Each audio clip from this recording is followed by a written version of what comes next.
Everyone, welcome back to On Point Politics, and today I'm going to be doing a video talking about Donald Trump's best case scenario in the presidential election and why he would end up getting this electoral vote landslide.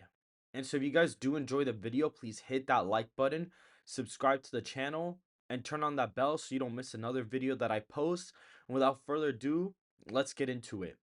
This is going to kind of tie into my Biden video that you probably would have seen uploaded today already.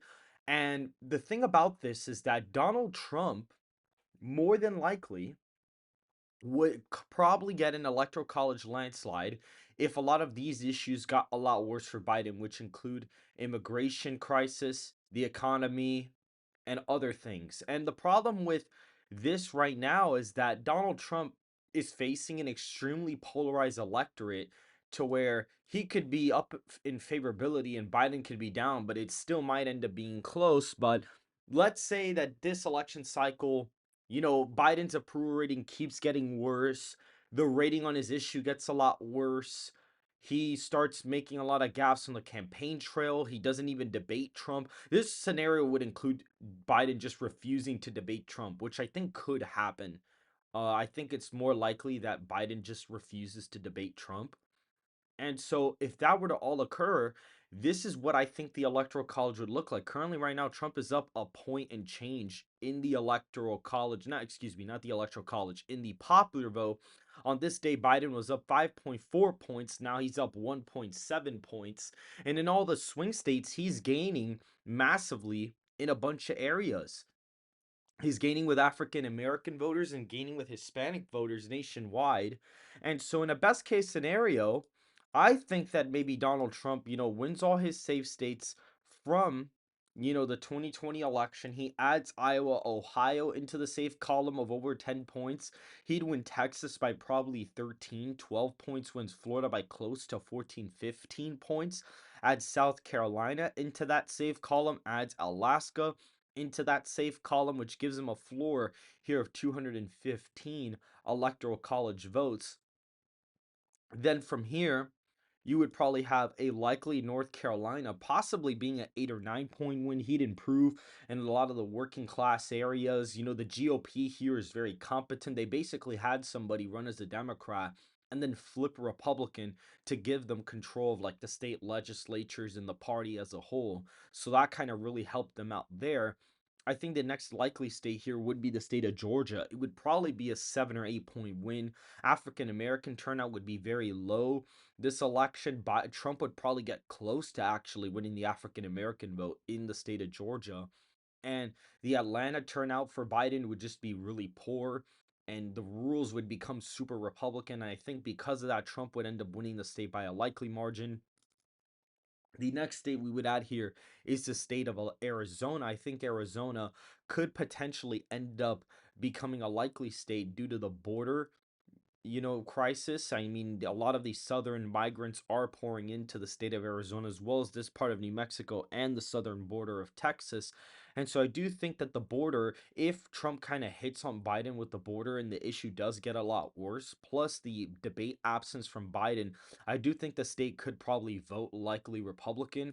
I think the state of Nevada would also be a likely Republican state. I think Trump would gain in a lot of places in the Reno area, and he would gain a lot in the Las Vegas area. He'd probably get close to winning Clark County, or maybe even just straight up win the county.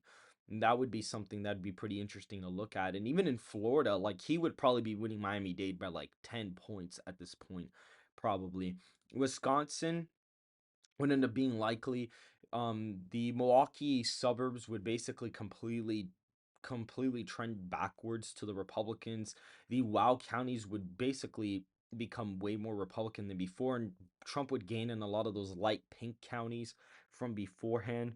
If you look at a state like Michigan, there's so much room for Trump to grow in the rules here, even more so than a state like Pennsylvania and Wisconsin. So, in his best case scenario, Michigan does actually vote to the right of Wisconsin and Pennsylvania.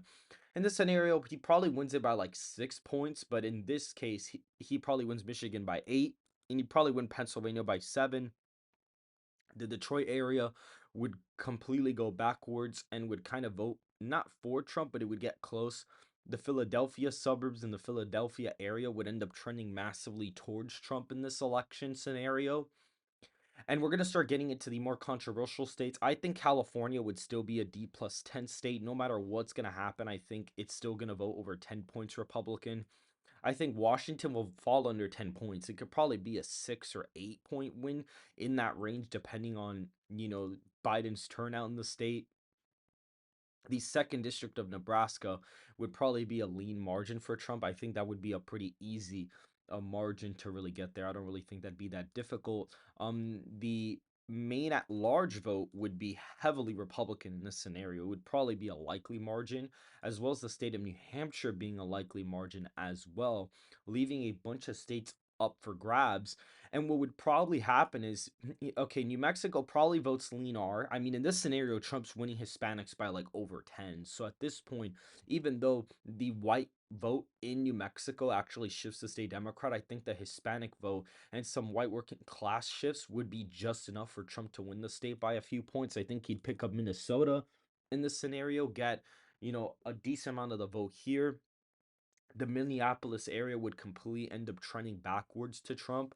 And I think a lot of those 2020 swings would be massively underperformed from Biden. I think that in Virginia, he'd end up doing very good in like the Richmond area and do really good in these white working class areas in rural Virginia on the west side of the state. So I think he'd do very well there. I think that DC, Maryland, Vermont are going to be the safe Dem states here. And I think states like Connecticut would end up falling under a 10-point win. I think a state like Rhode Island and Delaware would also fall under the 10-point win margin as well. And Massachusetts would be safe, only leaving a couple of states up for grabs. Donald Trump is currently at 347 electoral college votes. I think in this scenario, Colorado is really, really competitive. However, I still don't think that Trump would even be able to win the state. It would be close. It'd probably be a 2 or 3 point win for Biden, but I don't think that would necessarily end up flipping. Now, the states of New York and Illinois would end up becoming lean Republican states because in this scenario, Trump is basically almost winning the black vote. He probably gets around 35% of the vote, and Biden probably gets like 55, 60 something percent. So he's like 30 points down from winning the black vote in this scenario. And he probably does make New York and Illinois trend like 10 points to the right, 15 points to the right. And they vote in line with like states like Virginia and Minnesota. Now, Minnesota in this scenario is like a 4 point win, and like Virginia is almost a likely margin. But these states, I think Illinois would probably be like a 1.5 point win. He'd basically run it up in rural Illinois. And the Chicago turnout for Biden would just be really bad. And I think New York City, Trump would basically make the city swing to the right. And he'd probably get close to winning a couple of areas in the New York City area and kind of run it up in the rural margins here. And for the last two states on the map here, I do think he would actually pick up New Jersey in a best case scenario. I think in a best case scenario, he may possibly pick it up depending on how the demographics look there and the white suburban vote. And I think the state of Oregon would probably be the one of the most competitive states. I think he would maybe barely lose it.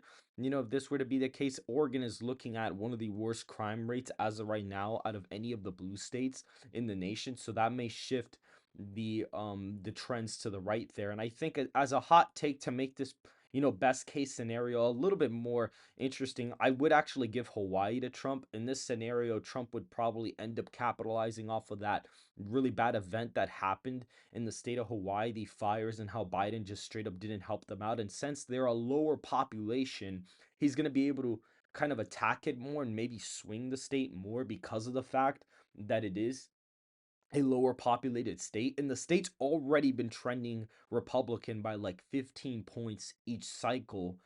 And on top of Trump and with Biden's disaster in Maui, I think that if Trump gets like an ultimate best case scenario where in this scenario he's winning the popular vote by 5 points, more than likely he's probably winning the popular vote by 5 or 6, which is what the NBC News poll had recently put out. Or maybe he's winning it by a little bit more because that poll did have him like down only up with Hispanics by 1 and had him with like 18% with black voters. But I feel like this probably be like a 5 or 6 point win scenario for Trump, which could theoretically happen. I mean, the polling average had him up, 4 points the other week. And if that average is off by only a couple of points, you could possibly see a scenario where Trump wins the popular vote maybe by 6, 7 points. I think in this scenario, Trump would probably end up getting like close to 80 million, and Biden probably gets like 68 million, 69 million, somewhere around there. So it's not even that far of a stretch to say, maybe Trump does end up getting a big victory. But as of right now, this would be like my best case scenario for Trump in the electoral college. And so if you guys did enjoy this video, if you guys disagree with this best case scenario, again, this is not my official prediction. This is merely a best case scenario for Trump. If you guys do enjoy the video, please hit that like button, subscribe to the channel, and turn on post bell notifications so you don't miss another video that I post. And I hope to see you guys very, very soon.